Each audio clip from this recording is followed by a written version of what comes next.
selamat pagi Bapak Ibu Saudara-saudaraku yang kekasih di dalam Tuhan. Salam jumpa lagi dalam suasana santai ini dalam ibadah rehat kita. Dan saya selalu mengundang saudara dan saya untuk meluangkan waktumu untuk Tuhan sebelum beraktivitas. Sebagaimana biasa sebelum kita membaca merenungkan firman-Nya, mari kita berdoa minta tuntunan Tuhan. Kita berdoa. Pagi ini Tuhan, dalam suasana penuh sukacita, kami datang berdoa kepadamu, menaikkan segala pujian syukur kami kepadamu. Karena kami tahu bahwa Engkau yang layak kami muliakan dalam hidup ini. Atas perkenaanmu lah kami boleh menikmati hari baru ini. Karena itu sebelum kami melanjutkan berbagai aktivitas kami mau bersekutu dengan Tuhan, menggumuli firman-Mu, agar kami senantiasa dapat menjadi pelaku dari firman itu sendiri. Karena itu kami menyerahkan seluruh hidup kami Tuhan, keberadaan kami pada hari ini, dalam merenungkan firman-Mu, kami percayakan di dalam Kristus Yesus Tuhan kami. Amin. Saudara-saudara yang saya kasih di dalam Tuhan, pembacaan kita pada Rabu 2 September 2020 ini terambil dari Injil Matius pasal 12 pada ayat yang ke-22 hingga ayatnya yang ke-37. Injil Matius pasal 12 pada ayat yang ke-22 hingga ke-37, demikian sabdanya. Di bawah judul Yesus dan Beelzebul. Kemudian dibawalah kepada Yesus seorang yang kerasukan setan. Orang itu buta dan bisu. Lalu Yesus menyembuhkannya sehingga si bisu itu berkata-kata dan melihat. Maka takjublah sekalian orang banyak itu, katanya, ia ini agaknya anak Daud. Tapi ketika orang Farisi mendengar mereka berkata, dengan Beelzebul, penghulu setan, ia mengusir setan. Tapi Yesus mengetahui pikiran mereka, lalu berkata kepada mereka, setiap kerajaan yang terpecah-pecah pasti binasa, dan setiap kota atau rumah tangga yang terpecah-pecah tidak dapat bertahan. Demikianlah juga kalau iblis mengusir iblis, ia pun terbagi-bagi dan melawan dirinya sendiri. Bagaimanakah kerajaannya dapat bertahan? Jadi, jika aku mengusir setan dengan kuasa Beelzebul, dengan kuasa siapakah pengikut-pengikutmu mengusirnya? Sebab itu, merekalah yang akan menjadi hakimmu. Tapi jika aku mengusir setan dengan kuasa roh Allah, maka sesungguhnya kerajaan Allah sudah datang kepadamu. Atau bagaimanakah orang dapat masuk ke rumah seorang yang kuat dan merampas harta bendanya apabila tidak diikatnya dahulu orang kuat itu? Sesudah diikatnya, barulah dapat ia merampok rumah itu. Siapa tidak bersama aku, ia melawan aku, dan siapa tidak mengumpulkan bersama aku, ia mencerai-beraikan. Sebab itu aku berkata kepadamu, segala dosa dan hujat manusia akan diampuni, tapi hujat terhadap Roh Kudus tidak akan diampuni. Apabila seorang mengucapkan sesuatu menentang anak manusia, ia akan diampuni, tetapi jika ia menentang Roh Kudus, ia tidak akan diampuni. Di dunia ini tidak, dan di dunia ini yang akan datang pun tidak. Jikalau suatu pohon kamu katakan baik, maka baik pula buahnya. Jika suatu pohon kamu katakan tidak baik, maka tidak baik pula buahnya. Sebab dari buahnya pohon itu dikenal. Hai kamu keturunan ular beludak, bagaimanakah kamu dapat mengucapkan hal-hal yang baik, sedangkan kamu sendiri jahat? Karena yang diucapkan mulut meluap dari hati. Orang yang baik mengeluarkan hal-hal yang baik dari perbendaharaannya yang baik, dan orang yang jahat mengeluarkan hal-hal yang jahat dari perbendaharaannya yang jahat. Tapi aku berkata kepadamu, setiap kata sia-sia yang diucapkan orang harus dipertanggungjawabkannya pada hari penghakiman. Karena menurut ucapanmu engkau akan dibenarkan, dan menurut ucapanmu pula engkau akan dihukum. Sampai sedemikian jauh pembacaan firman Tuhan.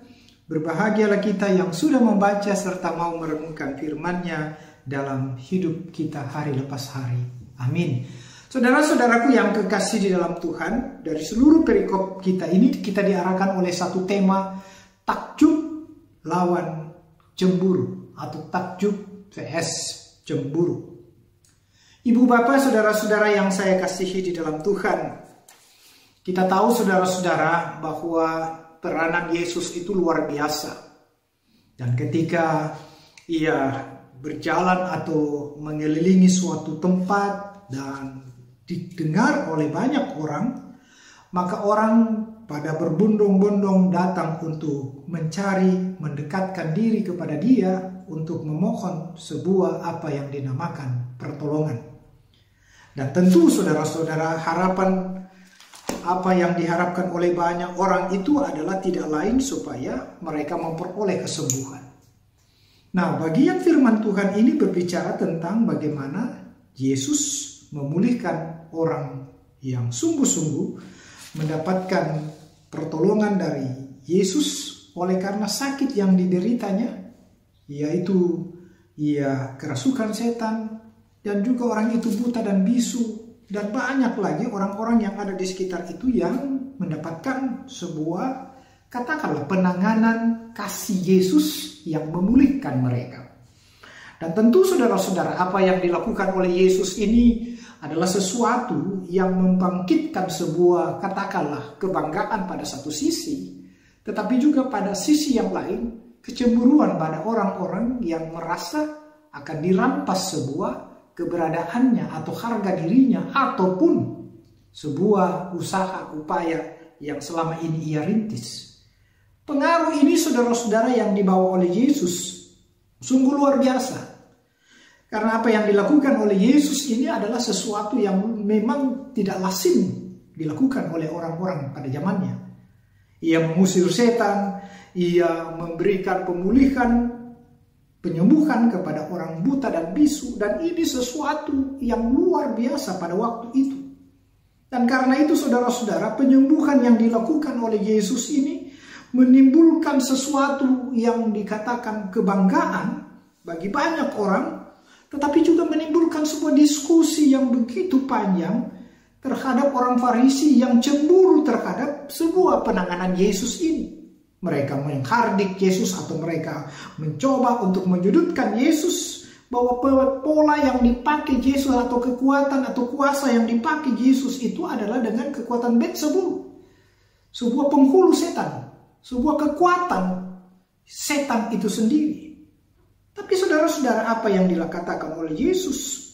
Bahwa ia tahu bahwa ini upaya dari para orang Farisi untuk mencoba menjauhkan segala karya Allah yang luar biasa itu dari pandangan banyak orang. Tapi Yesus tidak peduli terhadap itu.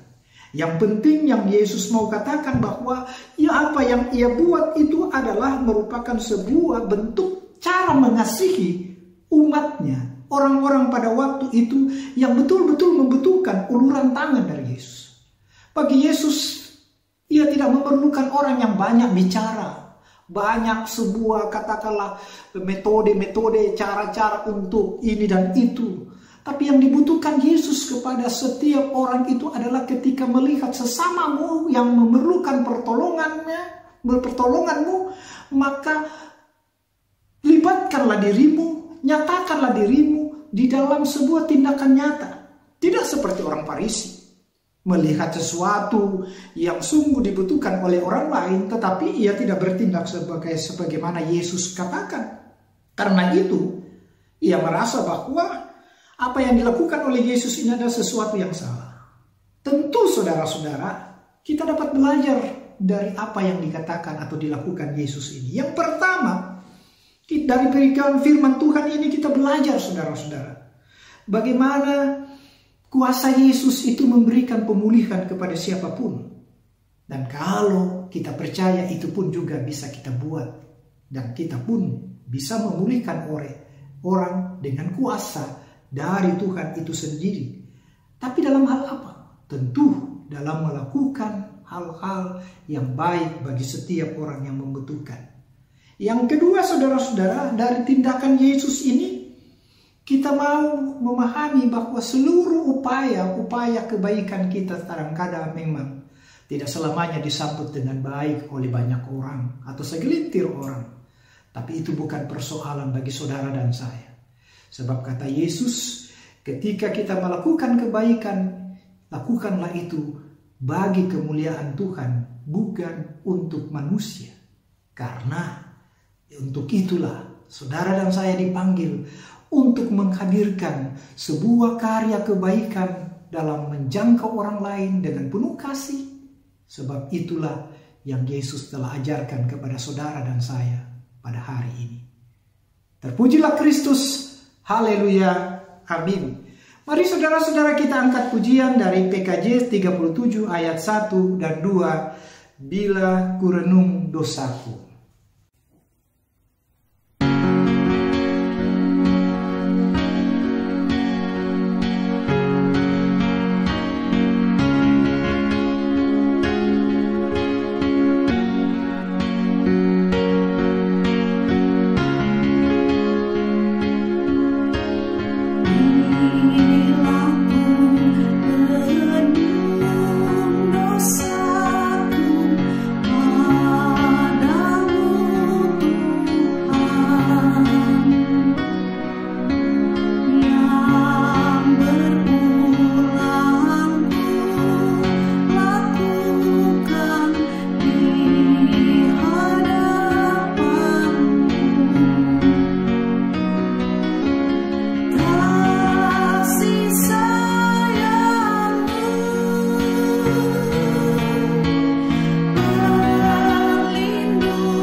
Mari kita akhiri ibadah ini, kita berdoa. Kami tahu Tuhan siapa Engkau. Kami kenal karya-karyamu, pengajaranmu yang luar biasa, yang memberikan sebuah kepastian kepada kami bahwa Engkau adalah anak Allah itu sendiri, Allah sendiri yang mampu untuk mengatasi setiap problem dari setiap manusia. Dan hari ini kami belajar tentang bagaimana Yesus sungguh menjadi Tuhan bagi kami. Biarlah firman-Mu ini meneguhkan kami semua untuk tidak ragu, terhadap segala apa yang telah kami imani. Biarlah perbuatan Yesus ini, tindakan Yesus ini membuat kami takjub, dan sehingga kami sungguh-sungguh dapat menjadi perpanjangan tangan Tuhan untuk menolong orang lain. Itu sebabnya kami berdoa, Tuhan terus berkati kami, berkati keluarga kami, berkati semua rencana-rencana kami ke depan, agar apa yang kami akan jangkau kerjakan semuanya itu demi kemuliaan nama-Mu. Bapa dalam sorga, jauhkanlah kami dari semua mara bahaya, gangguan, dan penyakit, dan biarlah kami tetap boleh berada dalam lindungan pemeliharaan-Mu dari saat ini kekal selama-lamanya. Aktivitas kami hari ini lagi Tuhan, kami pertaruhkan ke dalam tangan-Mu. Ampuni salah dosa kami, dengar doa ini karena kami sudah berdoa di dalam Kristus Yesus Tuhan dan Juru Selamat kami. Amin. Amin. Selamat pagi, selamat melanjutkan aktivitasmu.